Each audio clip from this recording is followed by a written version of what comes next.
Hello, everybody. My name is BrawlerDood. Welcome back to Bible in a Year, followed up by 365 encouraging prayers for men. Today, we are reading First Kings 5 through 7. Then click the link in the description below to go listen to today's devotional. I've been really late in getting these out, but I'm trying to get ahead of it again, and we'll see how this goes. So, thank you guys so much for joining me. Let's get right into today's reading. First Kings chapter 5. Now Hiram, king of Tyre, sent his servants to Solomon because he heard that they had anointed him king in place of his father. For Hiram had always loved David.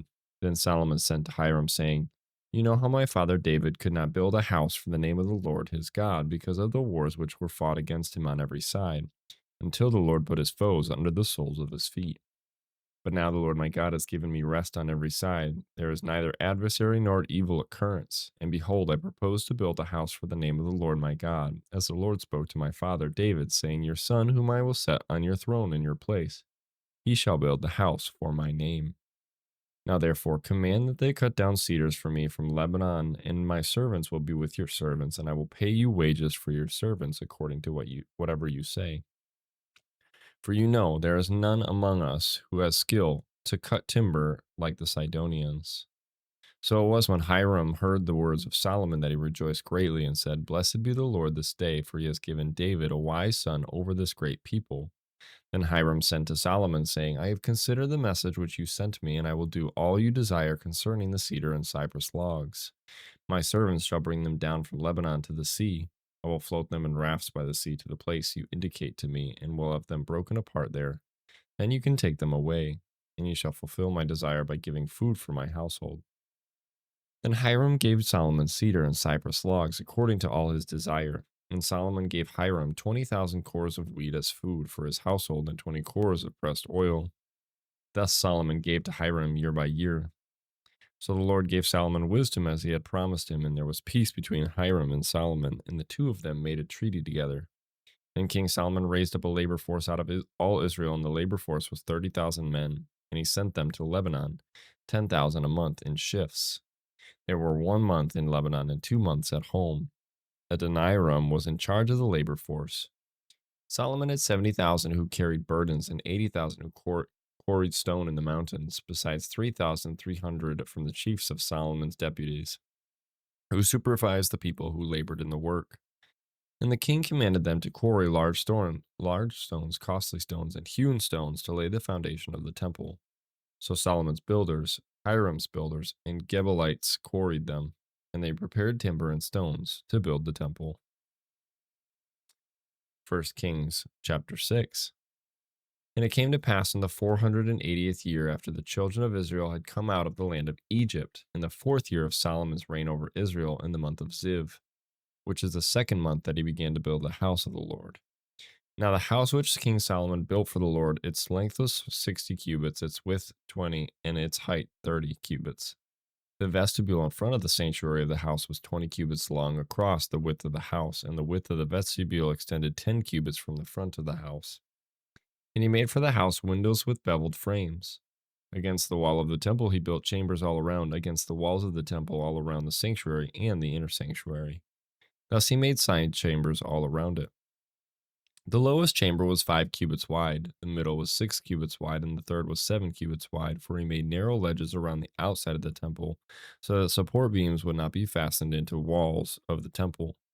And the temple, when it was being built, was built with stone finished at the quarry, so that no hammer or chisel or any iron tool was heard in the temple while it was being built. The doorway for the middle story was on the right side of the temple. They went up by the stairs to the middle story, and from the middle to the third.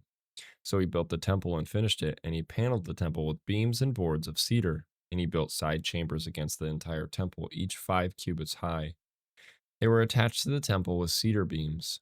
Then the word of the Lord came to Solomon, saying, Concerning this temple with which you are building, if you walk in my statutes, execute my judgments, keep all my commandments, and walk in them, then I will perform my word with you, which I spoke to your father David. And I would dwell among the children of Israel, and would not forsake my people Israel. So Solomon built the temple and finished it, and he built the inside walls of the temple with cedar boards. From the floor of the temple to the ceiling, he paneled the inside with wood. And he covered the floor of the temple with planks of cypress. Then he built a 20-cubit room in the rear of the temple from floor to ceiling with cedar boards. He built it inside as the inner sanctuary as the most holy place, and in front of it the temple sanctuary was 40 cubits long. The inside of the temple was cedar, carved with ornamental buds and open flowers. All was cedar. There was no stone to be seen. And he prepared the inner sanctuary inside the temple to set the ark of the covenant of the Lord there. The inner sanctuary was 20 cubits long, 20 cubits wide, and 20 cubits high. He overlaid it with pure gold and overlaid the altar of cedar. So Solomon overlaid the inside of the temple with pure gold. He stretched gold chains across the front of the inner sanctuary and overlaid it with gold. The whole temple he overlaid with gold until he had finished all the temple. Also, he overlaid with gold the entire altar that was by the inner sanctuary. Inside the inner sanctuary, he made two cherubim of olive wood, each 10 cubits high. One wing of the cherub was 5 cubits, and the other wing of the cherub 5 cubits, 10 cubits from the tip of one wing to the tip of the other. And the other cherub was 10 cubits. Both cherubim were of the same size and shape. The height of one cherub was 10 cubits, and so was the other cherub. Then he set the cherubim inside the inner room, and they stretched out the wings of the cherubim so that the wing of the one touched one wall, and the wing of the other cherub touched the other wall. And their wings touched each other in the middle of the room. Also, he overlaid the cherubim with gold. Then he carved all the walls of the temple all around, both the inner and outer sanctuaries, with carved figures of cherubim, palm trees, and open flowers. And the floor of the temple he overlaid with gold, both the inner and outer sanctuaries. For the entrance of the sanctuary, he made doors of olive wood. The lintel and doorpost were 1/5 of the wall. The two doors were of olive wood, and he carved on them figures of cherubim, palm trees, and open flowers, and overlaid them with gold. And he spread gold on the cherubim and on the palm trees. So for the door of the sanctuary, he also made doorposts of olive wood, 1/4 of the wall. And the two doors were of cypress wood. Two panels comprised one folding door, and two panels comprised the other folding door. Or comprised, not compromised, my bad. Comprised. Forgive me for that. Then he carved cherubim, palm trees, and open flowers on them, and he overlaid them with gold applied evenly on the carved work. And he built the inner court with 3 rows of hewn stone and a row of cedar beams. In the 4th year, the foundation of the house of the Lord was laid in the month of Ziv. And in the 11th year, the month of Bul, which was the 8th month, the house was finished in all its details and according to all its plans. So he was 7 years in building it. 1 Kings chapter 7. But Solomon took 13 years to build his own house, so he finished all his house. He also built the house of the forest of Lebanon. Its length was 100 cubits, its width 50 cubits, and its height 30 cubits, with 4 rows of cedar pillars and cedar beams on the pillars. And it was paneled with cedar above the beams that were on 45 pillars, 15 to a row. There were windows with beveled frames in 3 rows, and window was opposite window in 3 tiers. And all the doorways and doorposts had rectangular frames, and window was opposite window in 3 tiers. He also made the hall of pillars. Its length was 50 cubits, its width 30 cubits, and in front of them was a portico with pillars, and a canopy was in front of them. Then he made a hall for the throne, the hall of judgment, where he might judge, and it was paneled with cedar from floor to ceiling. And the house where he dwelt had another court inside the hall of like workmanship. Solomon also made a house like this hall for Pharaoh's daughter, whom he had taken as wife. All these were of costly stones cut to size, trimmed with saws inside and out, from the foundation to the eaves, and also on the outside to the great court. The foundation was of costly stones, large stones, some 10 cubits and some 8 cubits. And above were costly stones hewn to size and cedar wood. The great court was enclosed with 3 rows of hewn stones and a row of cedar beams. So were the inner court of the house of the Lord and the vestibule of the temple. Now King Solomon sent and brought Huram from Tyre. He was the son of a widow from the tribe of Naphtali, and his father was a man of Tyre, a bronze worker. He was filled with wisdom and understanding and skill in working with all kinds of bronze work. So he came to King Solomon and did all his work. And he cast 2 pillars of bronze, each one 18 cubits high, and a line of 12 cubits measured the circumference of each. Then he made 2 capitals of cast bronze to set on the tops of the pillars. The height of one capital was 5 cubits, and the height of the other capital was 5 cubits. He made a lattice network with wreaths of chainwork for the capitals which were on the top of the pillars, 7 chains for one capital, and 7 for the other capital. So he made the pillars in 2 rows of pomegranates above the network all around to cover the capitals that were on top, and thus he did for the other capital. The capitals which were on top of the pillars in the hall were in the shape of lilies 4 cubits. The capitals on the 2 pillars also had pomegranates above by the convex surface which was next to the network, and there were 200 such pomegranates in rows on each of the capitals all around. Then he set up the pillars by the vestibule of the temple. He set up the pillar on the right and called its name Jachin, and he set up the pillar on the left and called its name Boaz. The tops of the pillars were in the shape of lilies, so the work of the pillar was finished. And he made the sea of cast bronze, 10 cubits from one brim to the other. It was completely round. Its height was 5 cubits, and a line of 30 cubits measured its circumference.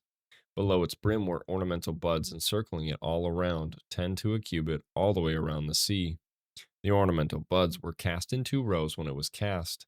It stood on 12 oxen, 3 looking toward the north, 3 looking toward the west, 3 looking toward the south, and 3 looking toward the east. The sea was set upon them, and all their back parts pointed inward. It was a handbreadth thick, and its brim was shaped like the brim of a cup, like a lily blossom. It contained 2,000 baths. He also made 10 carts of bronze. 4 cubits was the length of each cart, 4 cubits its width, and 3 cubits its height. And this was the design of the carts.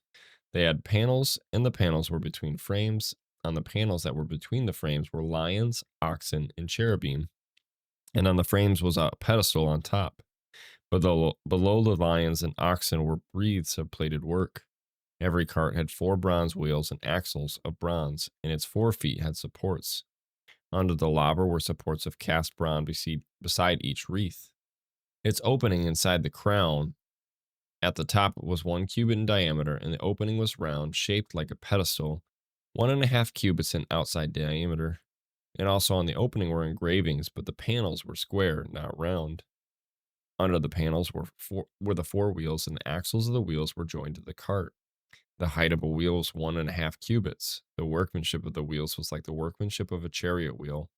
Their axle pins, their rims, their spokes, and their hubs were all of cast bronze. And there were 4 supports at the 4 corners of each cart. Its supports were part of the cart itself. On the top of the cart, at the height of a half cubit, it was perfectly round. And on the top of the cart, its flanges and its panels were of the same casting. On the plates of its flanges and on its panels, he engraved cherubim, lions, and palm trees, wherever there was a clear space on each, with wreaths all around. Thus he made the 10 carts. All of them were of the same mold, one measure, and one shape. Then he made 10 lavers of bronze. Each laver contained 40 baths, and each laver was 4 cubits. On each of the 10 carts was a laver, and he put 5 carts on the right side of the house and 5 on the left side of the house. He set the sea on the right side of the house toward the southeast. Huram made the lavers and the shovels and the bowls. So Huram finished doing all the work that he was due to do for King Solomon for the house of the Lord. The 2 pillars, the 2 bowl-shaped capitals that were on top of the 2 pillars, the 2 networks covering the 2 bowl-shaped capitals which were on the top of the pillars, 400 pomegranates for the 2 networks, 2 rows of pomegranates for each network to cover the 2 bowl-shaped capitals that were on top of the pillars, the 10 carts, and the 10 lavers on the carts, 1 sea and 12 oxen under the sea, the pots, the shovels, and the bowls. All these articles which Huram made for King Solomon for the house of the Lord were of burnished bronze. In the plain of Jordan, the king had them cast in clay molds between Succoth and Zeratin. And Solomon did not weigh all the articles because there were so many. The weight of the bronze was not determined. Thus Solomon had all the furnishings made for the house of the Lord, the altar of gold, and the table of gold, which was with the showbread, the lampstands of pure gold, 5 on the right side and 5 on the left, in front of the inner sanctuary, with the flowers and the lamps and the wick trimmers of gold, the basins, the trimmers, the bowls, the ladles, and the censers of pure gold, and the hinges of gold both for the doors of the inner room, the most holy place, and for the doors of the main hall of the temple. So all the work that King Solomon had done for the house of the Lord was finished, and Solomon brought in the things which his father David had dedicated, the silver and the gold and the furnishings. He put them in the treasuries of the house of the Lord. And that's it for today's reading. Thank you guys so very much for coming and joining me today. This was one that was one of these that I mean, it's crazy how detailed and how um, it sounds so great. I wish like there were a way to see it, how awesome it was, but it's just crazy to me how detailed this stuff is.